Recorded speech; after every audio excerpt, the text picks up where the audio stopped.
Dua, menjatuhkan pidana terhadap terdakwa Nadiem Anwar Makarim. Oleh karena itu dengan pidana penjara selama 18 tahun dikurangi selama terdakwa berada dalam tahanan sementara. Perkenalan kami bukan hal-hal yang kami jadikan pertimbangan mengajukan tuntutan pidana, yaitu hal-hal yang memberatkan. 1. Perbuatan terdakwa tidak mendukung program pemerintah dalam penyelenggaraan negara yang bersih dan bebas dari korupsi, kolusi, dan nepotisme. 2. Perbuatan terdakwa dalam melakukan tindak pidana korupsi di bidang pendidikan yang merupakan sektor strategis pembangunan bangsa telah mengakibatkan terhambatnya kualitas pemerataan pendidikan anak-anak di Indonesia. 3. Perbuatan terdakwa bersama-sama dengan Ibrahim Arif alias Ibam, Sri Wahyuningsi, Mulyasa, dan Yudhistan DPO telah mengakibatkan kerugian keuangan negara dalam jumlah yang besar, yaitu 1.868.868.662.716,74 sen dan kerugian keuangan negara akibat pengadaan from device management yang tidak diperlukan dan tidak bermanfaat sebesar $44.054.426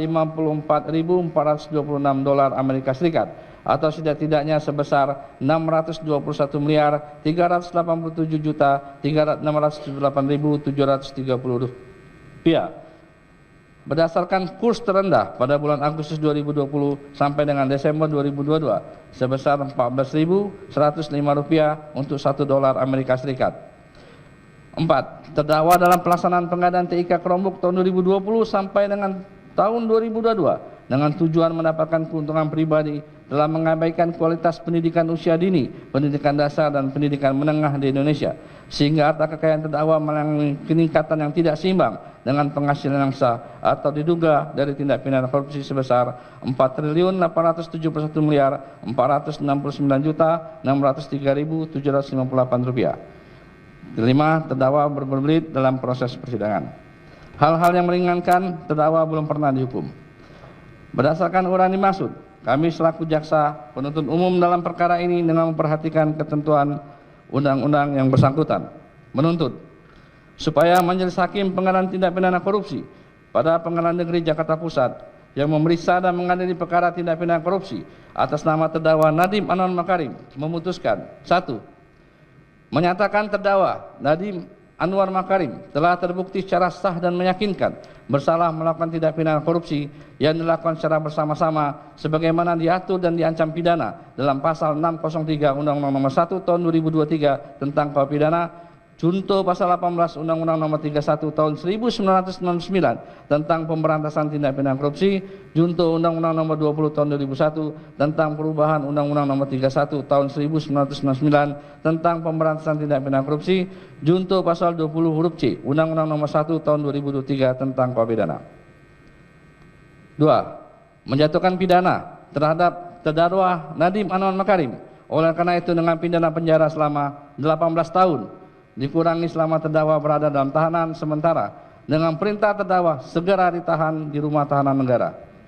3. Menjatuhkan pidana terhadap terdakwa Nadiem Anwar Makarim sejumlah Rp1 miliar yang wajib dibayar dalam jangka waktu 1 bulan setelah putusan pengadilan berkekuatan hukum tetap, dengan ketentuan apabila denda tidak dibayar dalam jangka waktu 1 bulan setelah putusan berkekuatan hukum tetap, maka kekayaan atau pendapatan terdakwa dapat disita dan dilelang oleh jaksa untuk melunasi pidana denda yang tidak dibayar tersebut. Apabila penyitaan dan pelelangan kekayaan atau pendapat terdakwa tidak cukup atau tidak dimungkinkan untuk dilaksanakan, maka diganti dengan pidana penjara selama 190 hari. 4. Menjatuhkan pidana tambahan kepada terdakwa Nadiem Anwar Makarim untuk membayar uang pengganti sebesar Rp809.196.125.000 dan Rp4.469.603.758 yang merupakan harta kekayaan terdakwa yang tidak seimbang dengan penghasilan yang sah atau diduga dari tindak pidana korupsi, dengan ketentuan jika terdakwa tidak membayar uang pengganti dalam waktu 1 bulan setelah putusan memperlakukan hukum tetap, maka harta benda terdakwa dapat disita oleh jaksa dan dilelang untuk menutupi uang pengganti tersebut. Dalam hal terdakwa tidak mempunyai harta benda yang mencukupi untuk membayar uang pengganti, maka diganti dengan pidana penjara selama 9 tahun. Menyatakan barang bukti sebagaimana terlampir dalam surat tuntutan ini, termasuk status barang bukti, tidak kami bacakan, dianggap dibacakan, lalu membebankan kepada terdakwa untuk membayar biaya perkara sebesar Rp10.000. Majelis Hakim yang mulia, tim penasihat hukum, serta pengunjung sidang yang kami hormati, demikian tuntutan pidana ini kami bacakan dan kami serahkan dalam sidang hari ini, Rabu tanggal 13 Mei 2026. Semoga Tuhan Yang Maha Esa memberikan kekuatan batin dan ketuhanan iman kepada Majelis Hakim Pengadilan Tindak Pidana Korupsi pada Pengadilan Negeri Jakarta Pusat dalam memutus perkara ini. Hormat kami penuntut umum. Tanda tangani. Terima kasih Yang Mulia.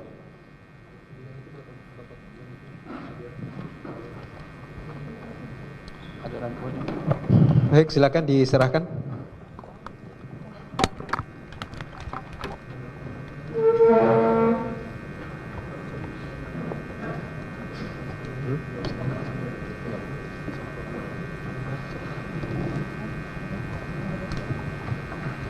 Untuk soft copy-nya nanti diserahkan melalui PP ya.